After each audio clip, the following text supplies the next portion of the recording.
and welcome to another issue of How They Did It.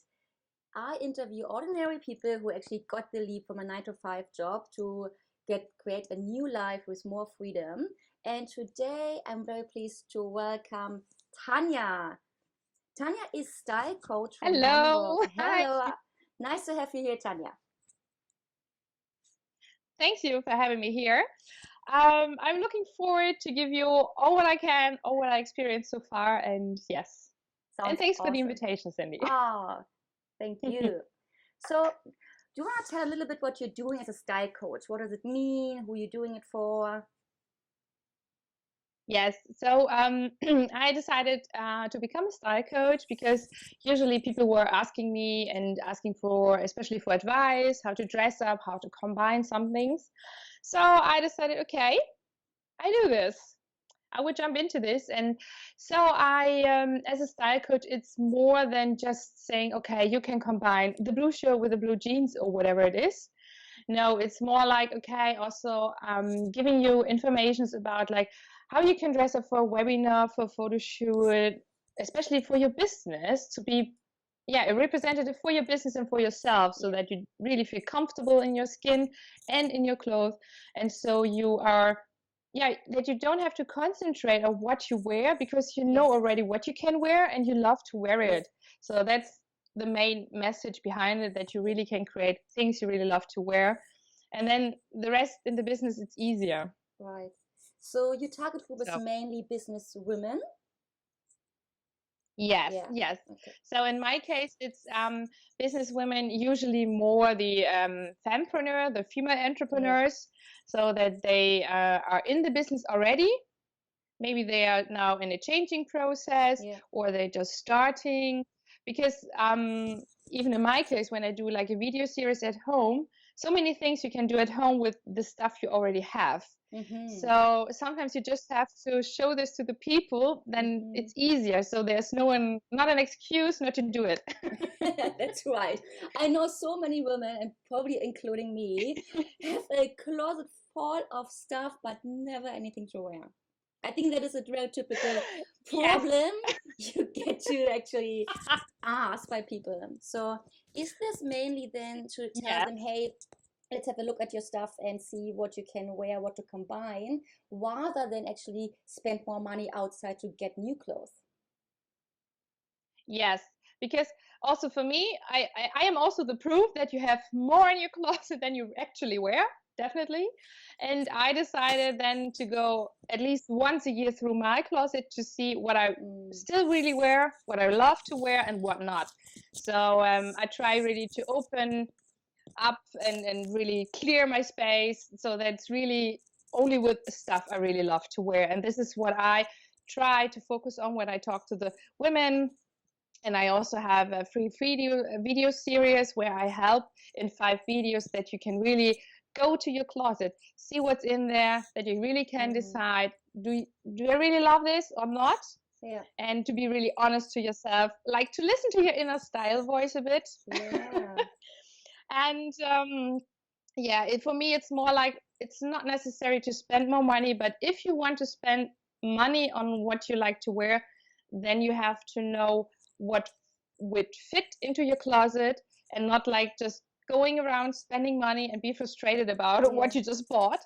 And then you will just hide it in the last corner of your closet. So no need of that. And also my intention is to say, instead of spending more money, see what can get you out of the closet, see what's possible for you, and better to invest your money into the business instead of just designer stuff in your closet. That's a good advice, I guess. No, so I mean, of course, there must be something nice out there. That's not the thing, and of course, we can spend stuff on designer clothes and key items and style stuff. That's totally fine, but it's not necessary in the beginning. Right. So and I know that not everything what you bought and which is in your closet was completely a mistake. No. So there must be something you really feel comfortable and good about it. So we just have to find that. That's right. So what do you think, what would you say, how much does the style has to do with the branding, with a company Yes. branding of the female entrepreneurs. Oh, it's more than people usually think. So it's because usually when we talk about like branding, all the people are thinking of, oh, that's my website, that's my logo, that's my business card. Yeah. But you as yourself, you are your brand. Yes. It doesn't matter if you have another name for your business or just it's your own name, because you are your business, you are your brand, you are your trademark, and your smile is usually your logo. Yeah. So you have to keep it like this. And usually when we feel comfortable in our skin and we, especially as a woman, we are really wearing something where we say, yes, that's absolutely me and I'm looking fantastic today, you will naturally smile. So therefore you can represent your business much better in the way how you really are. Yeah, that's right. And so it's even when you say, okay, today I'm wearing the most expensive dress and you don't feel like wearing it, Yeah. you will never have this wow appearance where we Yeah. say, wow, what a woman, because you can't create this. Yes. And that's the thing people are fascinating about when you see people who love their business, who they love what they are doing, and then we say, wow. And the style is more like, how do you say? The icing on the cake. Like it's a bit also like an interface in between this to transport this outside. So Right. yeah. So it's basically just be yourself, how you feel the most comfortable and most confident way, and has Yes. a style basically just Yes. as something like a translator or a link to the outside world. Yes. That's nice. Yes, that was the word I was missing. So Yeah. Tanja, tell me please, how did you get the idea in the first place doing this? So the idea was last year I did an online business coaching. So because I was a bit frustrating about, okay, what to do next. So there was not an option to jump into a next 9-to-5 job. And I was always keen on being my own boss. Yeah. And I was, before I wasn't in the position to do this. So, and I said, well, I have to change it because otherwise wasting my time. So I jumped into the online business coaching. And during this business coaching, there was 7 weeks long. I had the idea to create a matrix that you can say, you defined your core 12 outfits with a matrix 6x6. So you have 36 items and you create at least 12 outfits out of it. Nice. So, and those are your key outfits, which you can really do everything, like going out for a presentation, go and meet your client, or do a webinar or video series. And you can also, if you have business, travel, whatever, it's also good always to have this overview so that you can work with this. And I was sitting at a desk thinking about how I can transport the style ideas I have. And then I was just drawing. And in the end, I had the matrix in front of me. And I said, yes, that's the thing I will go with. Nice. So, and and I had the idea doing something with style even 6 years before, 6 to 5 years before. And I was always thinking about it. And even 5 to 6 years ago, someone said to me, oh, when you're talking about this, your eyes are so sparkling and you should do this. And I was like, yeah, but I don't know how. So it was a matter of timing. And you can be sure if you have once an idea which is really inside of you, it will come back. Yes. Maybe in another form, another shape, but it will come back. And in my case, the shape was different, but it was still the message I wanted to get out. Yeah. So what did you do before? As you mentioned, you don't want to go back to a 9-to-5 job. What was your life before this online course? Oh my life before. Ooh. Okay. I studied information technology and design. So I did job at IBM at sales.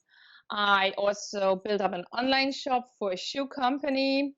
And so with building up an online shop, I started my career in the online business. So after the shop, I was an online product manager and also doing websites for others. So yes, my a little bit hometown business-wise is a bit more the bits and bytes stuff. Yeah. So I really can combine this. And also about talk about technical stuff. Yeah. For example, if people ask me, okay, how did you do your videos? What are you using? I can also Yes. tell this. Nice. So yes, That's nice. I And can cover the other stuff, because a lot of women, when they come to me and ask me for a website, they are more like, you know what, I don't want to learn all the technical side. I know, Can I you do know, this? I And I was like, know, okay. I know. I experienced the same, yeah. And what was Yeah. it that you did not want to go back to a 9 to 5 job? So you said it wasn't like it wasn't an option at all. What was it? What the feeling that brought you, or that actually really drafted you right back to another kind of career? Yes. Yeah, for me, it was more like, okay, I was a bit tired of working for people who always screw my ideas. Because usually, yeah, usually when I was there and asking, okay, that's my idea and I want to try this out, and people in business always try to tell, okay, can you give me this in numbers? But in online business, you also have to take the risk and see where it takes you. Yeah, You can't figure out everything in numbers. And so it was a bit frustrating for me hmm not to have the creativity and the feel to try something out. And if you have bosses who really can turn their message and their opinions around every day, so you never know exactly which way to go. And I was like, sorry, no, I need a right direction. yeah, And my parents they were restaurant owners, uh-huh, so I knew from little, from my little age on, how it is to see my parents as entrepreneurs. yeah, And I always knew I wanted to build something up, but I wasn't, not courage to do this. yeah, And then I said, okay, if I don't try this now, I will never do this. yeah. That's why it was no option to apply for the next job. And Right. then I said, okay, yes, I do this. I started with a big client where I could work as a freelancer first. And then I said, okay, now I can save a bit for invest into the other stuff. And that's why I could do this like this. Okay. Yeah. But even when I was there, I got every day the proof for my right decision every day. Because when I now talk to the people I met during the project over there, they are still so in their cubicle. So they Yeah, are just sitting there in the box. yeah, And I was like, no, there's so much more out of the box. right. Ah, and that's why for me it was more like, in my case, I don't have a family. I don't have to care about someone else right now. So I have all the options, all the Yeah, freedom. So even if this would never work out, there's nothing to lose there's for nothing me to lose, right now. exactly. And Yeah, so and even when people ask me, or especially my mom, when she asked me, oh, what do you do when this doesn't work out in 6 months? And I said, well, this option doesn't exist. yeah, Sorry, no, it will work. yeah, So of course you also need a strong mindset to yeah, jump into this. And for me it was more the decision, okay, I got a lot of time quite sick at work when I was still an employee. And for me it was more like, no, I have to make it also this decision regarding to my health, to yeah, take more care of myself. yeah, And if you have something, and now I see the completely difference when you jump out of the bed and I can turn on my computer and do exactly what I love to do, even as a website or the styling. yeah, And then it's such a completely different day, yes, and I feel so much better health wise. That's yes. amazing. So That's so nice, isn't it? if people out there thinking about doing it, do the jump, do it. Yes, yes, I know You feel so exactly much what you mean. I always used to say, better. as I did this decision, I said, you know what? I want to have a life where I can get out of bed, even on a Monday, with a smile on my face. As you know, Yes. like always, Mondays is like, ugh, back to work, back to the office. And now, even Monday, with a smile on my face. Yes. That was my vision just for myself, as an individual. Yeah. So, what Yeah. is your big why or your vision behind your business? My big why is to show people that what was possible for me, because I am the person, I always had some issues with my weight going up and down. So I think some women will know this. And so I always had to be very creative about my styling, because not everything would fit, of course. So it's possible to create something for yourself where you can say, I don't have to spend time in front of the closet, because our time is so valuable. And I learned this through all my years right now. And I want people to show, if you have figured out what you really love to wear, then you can spend your time for anything else, but not in front of your wardrobe and seeing what you want to wear. It's useless. And because then do whatever, even if it's like, oh, you have 10 more minutes for yourself in the morning. Yes, perfect. Even better. But for me, it's more like my why is also like giving something to the people, a value. They can work with it, and it's so much more because it can change so much. And and like, I don't know, because for me it's more behind, and also to get something where you can show your personality without speaking, because I dance burlesque, and there you have to read without taking clothes off, but I learned the choreographies. And when you do this kind of dancing, you have to be present in the moment. You have to stand in front of people without saying any word, and you have to be there.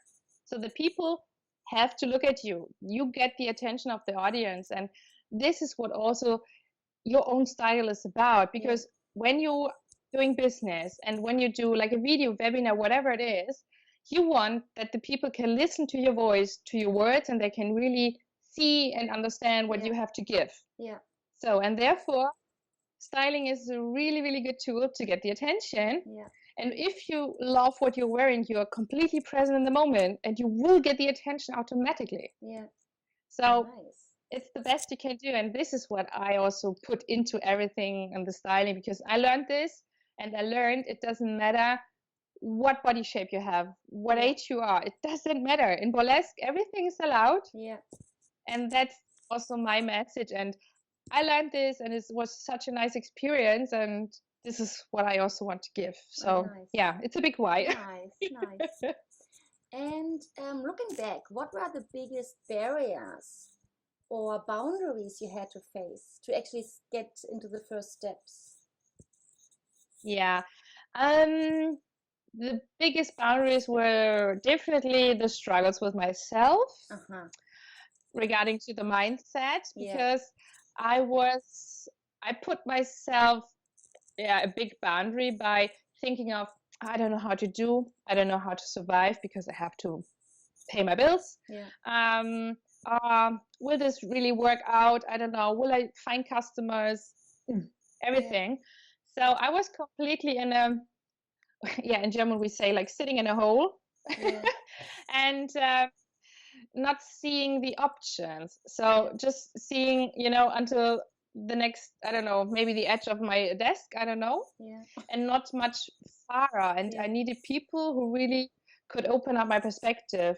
And then things quickly changed. So it's just a matter of, but I think I also needed the development through all the years and being a 9-to-5 worker to see there's more what you can expect, more you can wish for. And it's worth going that way. No one says this will be easy. No one. Because when you say, yes, I want to be an entrepreneur, you say yes to every struggle, to every challenge, to everything. And this you have really to keep in mind. And if even other people say, if I talk to people who are like an entrepreneur for 25 years, they say to me, yes, you will always question yourself. First, in the beginning, you will question yourself regarding, oh, can I make a living out of it? Can I pay my bills? And if you continue your and building up your empire, then you still will ask yourself questions, even 10 or 20 years later. about doing the next step, challenges, whatever it is. So the question, they will stay. Yeah. That's for sure. They will change. Yeah. So I said, okay, then I make friends with my questions now. It's easier later on. Yeah. I think And I think to have that's the questions, thing. if they are the right ones, are a good sign of being on the growth path. You know, it's better Yes, than just, yes, you know, holding still the entire time and don't move at all. So yeah, having questions, yeah. it's That's actually, I think it's a good thing. Yeah. yes. And I think it's always a point of how you see your questions. that's right. If you see it like, oh, okay, now I have to stop it, Yes. or is it just, my next step is waiting for me? Yes, that's right. And you know, from an NLP perspective, what I learned as being a coach, there is this preproposition that even if we have like tons of questions inside us, we have all the answers anyway. We just need to trigger them out of Yes, our mind. That's a good yeah, that's a good thing to that's true. know and to believe in as well. And Yes, I think believing, that's the key word, believing. yeah. So if you look back now, back to the days, or back a year back, your biggest fear you Hmm. had back then, what do you think about it just today? Do you think it was completely Um, nonsense? Or what is your feeling to this um, fear from back then? um, well, I think for me the fear was a bit like money-wise Mm-hmm. and believing in myself. And this changed because I believe more in myself. I developed definitely, I had a growth.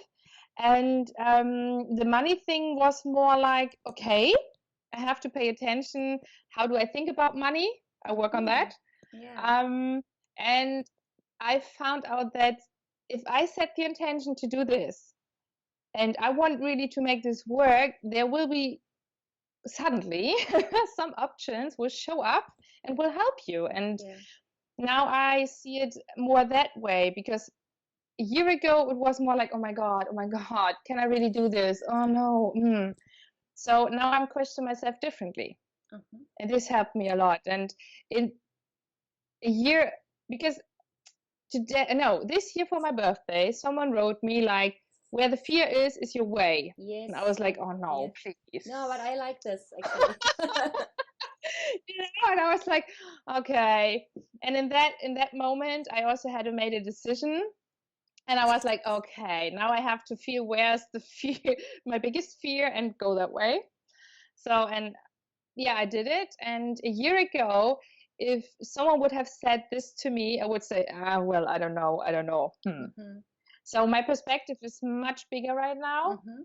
And I see now more options because I pay more attention to it. Mm. So I think Yeah. that's the key point changed. Or maybe even you have a bigger awareness of possible options. Yes, This is yes. something I can say for myself. Like I see now more stuff to do, more stuff to start, more being capable of starting new stuff than I was a year ago. It's having this Yeah. bigger awareness of what's happening around me in this different new world, if you will, so as from before as being unemployed. So that's a good Yes, learning. Yeah. completely. Um. And last time I met a friend. She is in a 9 to 5, and I was talking to her, being so grateful and thankful for having the chance to do this right now. Yeah. And she told me, yeah, but as a 9 to 5, you can always give away the responsibility. And I said, well, that's the point. I don't want to give this away. I want to keep it. And that was the biggest sign for me. No, we have to do this. We Yes. have to do it. Yeah, but not for everybody. You know, that is exactly the thing. It's just No. not for everybody. So listen, people who are watching or listening, we are not on a mission, you know, to get everybody in this. Just for the right ones who really want to do this. Yes. So what Yes. were the For everyone who feels like this. exactly? So what were the first or the most important steps? What brought you the biggest steps or the biggest how you say scales of visibility and maybe authority and well at the end of the day customers? What were the biggest steps you did? The biggest step was showing myself. Even I was so convinced of my idea, the idea of going out again, doing a bit my sales job again, because in the end, it's all based on being out there, talking to your customers. And I also now I have another coach, and she's pushing quite good to show me more, to go out and not only sending newsletters, really being visible on Facebook, doing discovery calls, doing webinars, whatever. Yeah. All my options, videos, Facebook Live, just to be out there that customers can see I'm not just a person in a picture. Yeah. So they can experience how I am, how I'm talking, acting, stuff like this. And this is what you sometimes have to overcome. And in my case, of course, there are days where you think, oh no, I don't know. Because usually in Germany, you are not taught to be out there always. You're not taught to promote yourself so much. You know, when I compare this to people from the US I was talking to, it's completely different. They know this. They know this by heart. And I also had here to overcome some obstacles and say, okay, I do this. It doesn't have to be perfect. Just go out there. And even here in Hamburg, for the styling, I also experienced to do a style event with 8 different women. It was also fun to go out there and to see how they perceive myself and see it. And in the end, it was really good. So it's all up to show yourself to customer and really show how you really are, because no point on wasting of time and just making up someone you are not, you know, just wearing a mask. It's waste of energy and time. And but it's also always good to be in touch with future clients, customer, really real customers already, because they are your resource of growing. That's right. That's exactly you can see if they are still your ideal client or not. And even sometimes people react to a post a few days later, and I was like, oh well, in the beginning I thought maybe the post was not that good, not so much value in it, and then 2 days later someone said, wow, great, that's what I needed right now. So you will never know when you don't do it. That's right. So here's a question that's probably very interesting for a lot of my audience. How long did it take for you to get your first paying client? So in my case, regarding styling, it took me a year because I didn't do the visibility in the beginning. So my thing was, I was a year ago, I founded the brand. I did all the work, but not showing me online. You know, like doing my website, building up the thing, writing some posts, but I didn't do so much videos, no webinars, no Facebook Live. And I think therefore I lost a few months, at least a few months, because you can change quickly if people see you online. And even when you say, I have the idea, this is what I would advise everyone to do. If you have the idea of your business, talk already about it out there. And not only to people who you have in your inner circle. No, if you have an idea, I mean, setting up a Facebook page, it's done in a few minutes. And just be in groups, be out there and tell everyone what you are doing. You can find out more stuff, do research. I mean, and I didn't do that. So that's why it took me, a year to get a first paying client. So now do you have something scheduled that you say, hey, on Mondays I'm posting in different groups and on Tuesday on my own group? Or how can I imagine this? So what I did, because in the beginning, for me, it's good to have a structure, Mm-hmm. because my coach always says to me that she is now in her own flow. She can post quite good even every day or every second day, because she knows already what she wants to say. But in my case, to get more into the visibility stuff, I really studied all the group rules, which in which groups I wanted to be, just to see, okay, when I can send out my message and how. Yeah. So I would do this, like taking a few groups which you really love to be in there, where your ideal client is, Yeah. and then see what is allowed, what's not, Yeah. and then you can see what you want to post. For example, sometimes I post just a question, Yeah. then tell something about my story, Yeah. combine this with a question.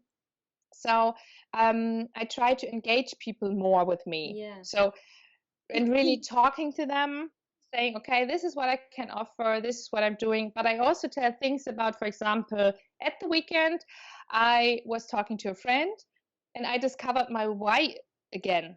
Yeah. So, because we were just meeting for a brunch, nothing so quite special. And she told me that she was spending ages in front of her wardrobe to find the right outfit. I was like, this is just a brunch. Don't waste your time. And I was like, oh my God, I got another reason why I'm still doing this. And to when you see this, I also share this to say, oh, yes, I saw my why today again in a person. That's nice. Yeah. And I fall in love with my business again. Yeah. And Oh, nice. this is what I also want to see people, because you don't have to tell your deepest secret. It's not about being visible, but for example, you also have to see it when you want to buy something. You buy it from people you like. Yeah. Because and you love their work.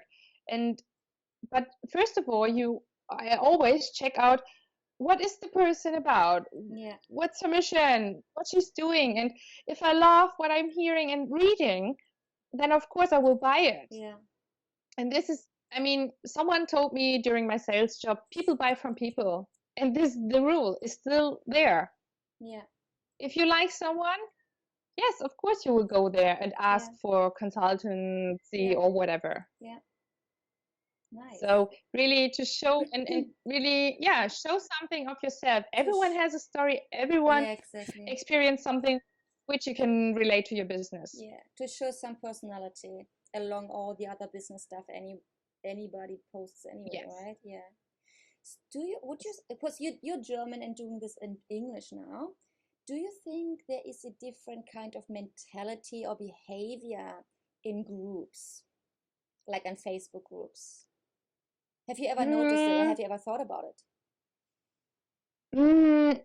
Not so much, because I was thinking more about, like, if I can do it in English the same way I would do it in German. So I really training myself now a bit more to get into the typical, let's say, language for their postings. But it's just a bit yeah, I don't know how to say it, because of course in German you write what you mean. I know what you mean. you know, but sometimes you just have to read more posts of others. Then you get really what's behind it, to say, okay, let's focusing in this post more on that post, on that key point, and then you're changing.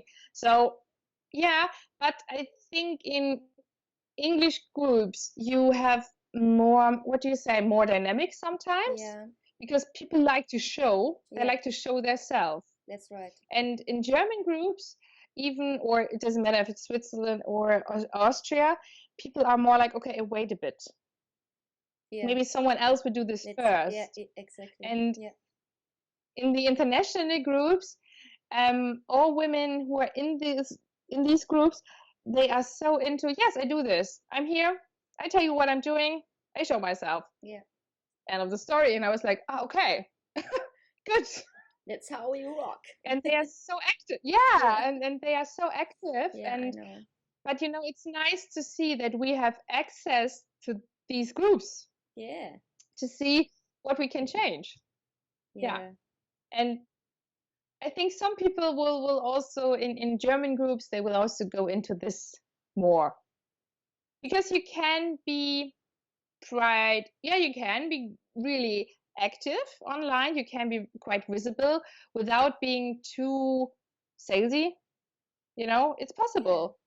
It's not that you always want to sell something, because it's more about, in the first place, telling. Exactly. And it's not meant that you need to brag all the time. It's just like, showing Mm-mm. and mentioning your business. And yeah, Yes. I wish that German groups would be more dynamic, as you say, or more active as well. Yeah. Yes. So, is there one thing that you might have wished to know before you started, that you know now, and looking back at you say, oh, I wish I knew this? um, One thing would be to not wait until it's perfect. I think I was waiting too long before starting, because I was always like, oh no, it has to be like this. Oh no, this is not perfect enough to go online, or whatever it was. So this really just is something which can stop you. And in my case, it was really like, when someone said to me, start before you're ready, and I was like, what? So a few years ago, I was like, no, I can't start. It has to be this shape, it has to look like this, whatever. And if I would have known this and would have just done it years ago, I would be now much farther. So my way would be more in that direction. Yeah. So yeah, I think that was one thing where I would say, if this would be okay and you are accepted online, even if it's not perfect, I would have done this years before, definitely. Because everyone has to start somewhere. That's right. And even who says that something is perfect or isn't, it's basically, or most of the time, it's just yourself. And regarding to yourself, it's like never ever perfect anyway. So I'm really I'm a really big fan of 2080 Pareto principle. So I'm just doing really for the 20% for success, it's necessary just doing 80% of the work, basically. Yes. Yeah. Yes. So that's true. Would you like to answer, or to end my 4 open question? Yes. So when I'm facing a challenge, or when you're facing a challenge, then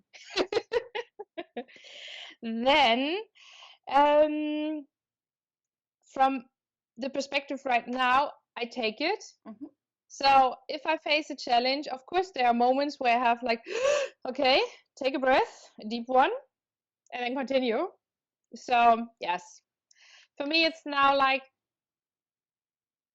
in the past, I rocked so many challenges. Of course, I can take the next one. So we have so many possibilities. No, this is what I always have in mind now when there's a big challenge in front of me. The bravest thing you've ever done? Ooh, yeah. I was thinking about this before. I think the bravest last thing I did was really giving up my nice life in Switzerland, returning to Germany without having a job, without knowing what to do next. And this was 2 years ago. And it was really a rough ride.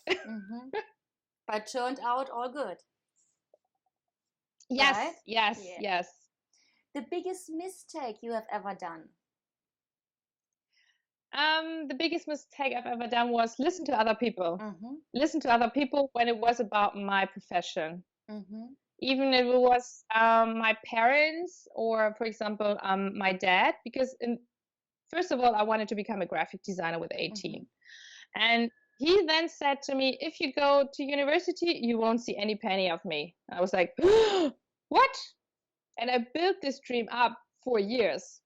So, and in that time, I wasn't brave enough to do it, to go on my own. Of course, today I can say, okay, it was good, story changed, whatever. But if you have to face this, it's okay to ask people for an advice. But I now I would listen more to myself. Mm. It's nice to have some options and feedback, Yeah. but the decision is made by me. Mm. Yes. Yeah. And fourth question, the best advice you have ever gotten that you would like to share with us? For me, it was definitely start before you're ready. Mhm. And the next one was don't be so hard to Oh, yourself. yeah. Because this I heard a lot of times that I should stop this because it's absolutely not necessary. Yes. Yeah. Nice. Awesome. Thank you so much for the great interview and the fantastic insights. It was very nice to talk to you. And when people would like to know more from you, where do they find you? They will find me on Facebook, definitely. So if you go on facebook.com/stylegenius, that's my fan page. And you can also join our group. It's Love What You Wear, really. That's the name. And online, you will find me on stylegenius.de. Excellent. Thank you very much and have a nice day. And see you next time. Thank you, too. Thank you for the interview. Bye, Cindy. Bye.